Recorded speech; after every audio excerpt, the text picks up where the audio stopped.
ভারতের লোকসভা নির্বাচনের খবর দিয়েই শুরু করতে চাই। ভারতে চলছে লোকসভা নির্বাচনের ভোট গণনা। এ পর্যন্ত যে পাওয়া ফল তাতে দেখা যাচ্ছে 292 আসনে এগিয়ে বিজেপি নেতৃত্বাধীন এনডিএ জোট, আর বিরোধী জোট ইন্ডিয়া পেয়েছে 232 আসন।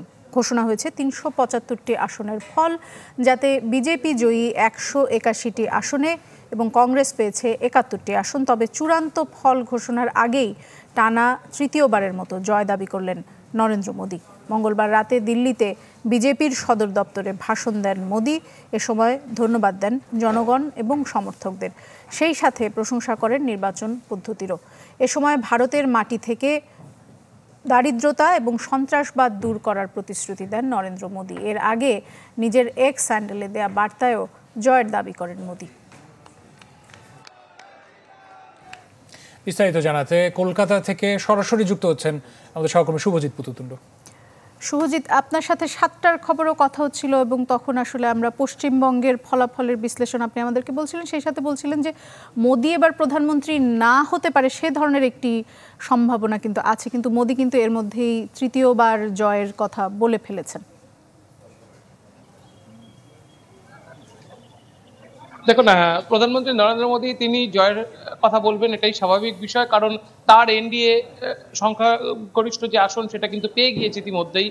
অন্যদিকে কংগ্রেস কিন্তু চাইছে চাপে রাখতে। কংগ্রেস আগামীকাল বৈঠকে বসবেন, মূলত নীতিশ কুমার এবং চন্দ্রবাবু নাইডু তাদের প্রস্তাব দেওয়া যায় কিনা যে এনডিএ শিবিরের হাত ছেড়ে কোনোভাবে যদি তারা ইন্ডিয়া শিবিরে আসে। এক্ষেত্রে সূত্রের খবর যে প্রধানমন্ত্রিত্ব যদি অফার করা হয় সেক্ষেত্রে তারা প্রধানমন্ত্রিত্ব অফার করে দিতে পারেন, এমনকি স্বরাষ্ট্রমন্ত্রী পদও তারা অফার করে দিতে পারেন চন্দ্রবাবু নাইডু এবং নীতিশ কুমারের সামনে। এবং একটা জিনিস পরিষ্কার, যে বিহারের যদি এই মুহূর্তে যা জোটের অবস্থা, সেখানে কিন্তু বিহারে মুখ্যমন্ত্রী পদে নীতিশ কুমারের থাকা কিন্তু এখন সংশয় হয়ে দেখা দিয়েছে। সামনেই নির্বাচন এবং সেখানে বিজেপির বেশিরভাগ আসন পাওয়ার কথা, বা এই মুহূর্তে লালু প্রসাদের দলের যা পরিস্থিতি, তারাও হয়তো বিজেপিকে ওভারকাম করে সেই বিহারের দখল নিয়ে নিতে পারে। সেক্ষেত্রে নীতিশ কুমার এই অফার অ্যাকসেপ্ট করে, কেন ভারতের প্রধানমন্ত্রীর মতো গুরুত্বপূর্ণ পদ, সেই পদে একদিনে একবারের জন্য যদি কেউ নাম লেখায় তার নামটা কিন্তু অক্ষয় হয়ে থাকে, এবং সেই নামেও তিনি নাম লেখাবেন কিনা নীতিশ কুমার বা চন্দ্রবাবু নাইডু এই অফার অ্যাকসেপ্ট করবেন কিনা, এটা কিন্তু এখন শত কোটি টাকার প্রশ্ন। এবং আগামীকাল তাদের কাছে অফার করা হবে। তারা এইসব ভারতের রাজনীতিতে পাল্টিবাজ দলবদল হিসেবে এমনিতেই খ্যাত, তারা আদৌ সেইখানে নাম লিখিয়ে তারা শিবির ছাড়বেন কিনা, শিবির বদল করবেন কিনা, এটা কিন্তু আগামীকালে দেখার অপেক্ষা সবাইকে থাকতে হবে। অন্যদিকে আপনি যেটা বলছিলেন পশ্চিমবঙ্গের রেজাল্ট কেন এমন হলো, পশ্চিমবঙ্গে একটা যেটা গড়পড়তা ধরা বাঁধা ছিল যে পশ্চিমবঙ্গে রেজাল্টে কিছুটা হলো বদল আসতে পারে, পশ্চিমবঙ্গে বিজেপি থামা বসাতে পারে। এবং সকালের যে ট্রেন্ড কিন্তু সেটাই শো করছিল যে যখনই একদম গণনা শুরু হয় সেখানে বিজেপি অনেকটা এগিয়ে গিয়েছিল।